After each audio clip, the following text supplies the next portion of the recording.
आदेश जय महाकाल। साधकों, क्या तुम उस अंधेरे में तीर चला रहे हो जहां तुम्हें पता ही नहीं कि तुम्हारा निशाना कहां लगा है, या निशाना लग भी रहा है या नहीं लग रहा है। लोग मुझसे पूछते हैं, गुरुजी हम बरसों से एक ही मंत्र घिस रहे हैं, हजारों मालाएं फेर चुके हैं, पर क्या वो मंत्र काम कर रहा है? क्या वो शब्द जाग रहे हैं? तो आज कान खोलकर सुन लीजिए, मंत्र केवल अक्षरों का समूह नहीं है, वो एक सोया हुआ ब्रह्मास्त्र है। जब वो जागृत होता है तो तुम्हारे भीतर और बाहर की दुनिया हिलाने लगता है। तुम जो मंत्र जप रहे हो, क्या वो तुम्हारे कंठ से उतरकर तुम्हारी रूह तक पहुंच रहा है? आज अघोर शक्ति के मार्ग पर मैं तुम्हारा गुरु उन 4 प्रचंड संकेतों का खुलासा करूंगा जो बताते हैं कि तुम्हारा मंत्र अब केवल शब्द नहीं रहा, वो एक जीवित शक्ति बन चुका है, वो जागृत हो चुका है। सावधान रहना, क्योंकि जागृत मंत्र की शक्ति को संभालना हर किसी के बस की बात नहीं है। अगर आपको अघोर शक्ति के साम्राज्य का हिस्सा बनना है तो इस वीडियो से रिलेटेड मुझे कमेंट करिए। व्हाट्सएप पर मैं डेली 5 लोगों के कमेंट का रिप्लाई करता हूं। व्हाट्सएप चैनल का लिंक आपको इस वीडियो के पिन कमेंट के रूप में मिल जाएगा। अभी जुड़िए, वरना भटकते रह जाओगे। साधकों, मंत्र जाप और मंत्र सिद्धि के बीच एक बहुत पतली लकीर होती है। जब तुम शुरू करते हो तो मंत्र तुम्हारे दिमाग में होता है, फिर वो जुबान पर आता है, लेकिन जब वो जागता है तो वो तुम्हारे खून की एक एक बूंद में गूंजने लगता है। अघोर पंथ में कहा जाता है कि सोया हुआ मंत्र पत्थर है और जागा हुआ मंत्र पारस है। अगर तुम्हारा मंत्र जाग गया तो तुम जो बोलोगे वो सत्य होगा, तुम जिसे छू दोगे वो स्वस्थ होगा। आज मैं तुम्हें किसी किताब की बातें नहीं, बल्कि अघोरियों के वो अनुभव बताऊंगा जो मंत्र जागृति के वक्त घटते हैं। क्या तुम्हारा मंत्र जाग रहा है या तुम बस वक्त बर्बाद कर रहे हो? तो ध्यान से सुनिए। पहला और सबसे बड़ा संकेत है अजपा जाप का शुरू होना। क्या ऐसा होता है कि तुम सोकर उठते हो और तुम्हारे मन में मंत्र अपने आप चल रहा होता है? तुम बाजार में हो, किसी से बात कर रहे हो या भोजन कर रहे हो, पर भीतर एक दूसरी परत पर मंत्र की रिकॉर्डिंग अपने आप बज रही है। यह संकेत है कि मंत्र अब तुम्हारे मन में बैठ चुका है। मंत्र जागृत होने का मतलब है कि उसने तुम्हारी आत्मा का केंद्र पकड़ लिया है। अब तुम्हें माला की जरूरत नहीं, क्योंकि तुम्हारी धड़कन ही माला बन चुकी है। जब मंत्र बिना प्रयास के चलने लगे तो समझ लो कि शक्ति ने तुम्हारे भीतर अपना घर बना लिया है।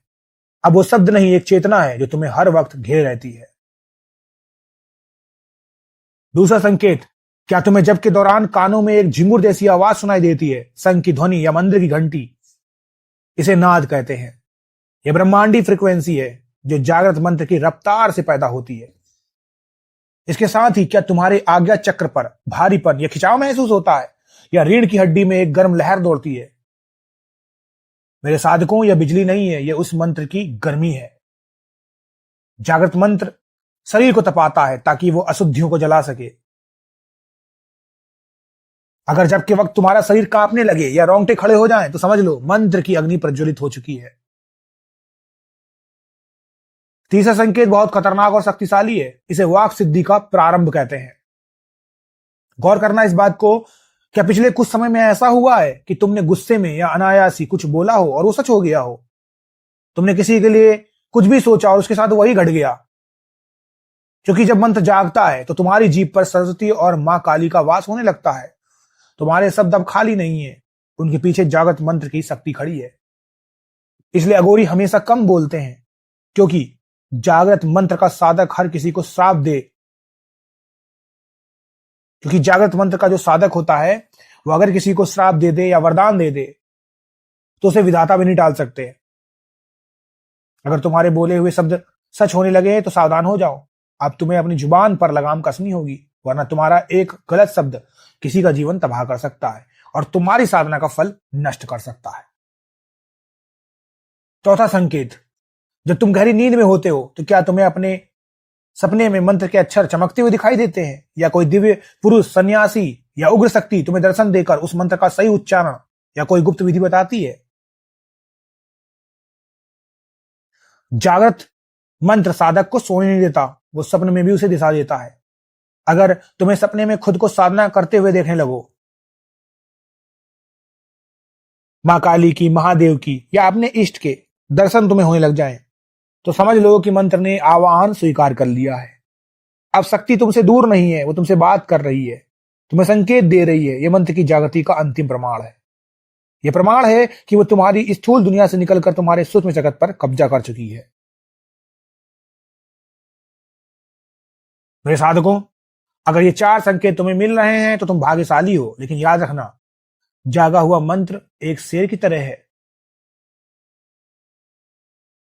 अगर तुमने मर्यादा तोड़ी, अहंकार किया या अपनी शक्ति का प्रदर्शन किया, तो वही शेर तुम्हें खा जाएगा। मंत्र जागृत होने पर साधक को और अधिक विनम्र और गुप्त हो जाना चाहिए। अपनी शक्ति को किसी को बताना मत, वरना नजर लगते ही ये गायब हो जाएगी। मार कठिन है, पर जिसने पा लिया वो अघोर हो गया। मंत्र जागृति के बाद की गुप्त सावधानियां और सुरक्षा घेरा कैसे महसूस करें और उसे मजबूत करें, इसकी चर्चा मैंने अपने व्हाट्सएप चैनल पर की है। वहां जाकर जुड़िए और अपने तांत्रिक साम्राज्य को अखंड बनाइए। जय महाकाल, जय महाकाली। आदेश।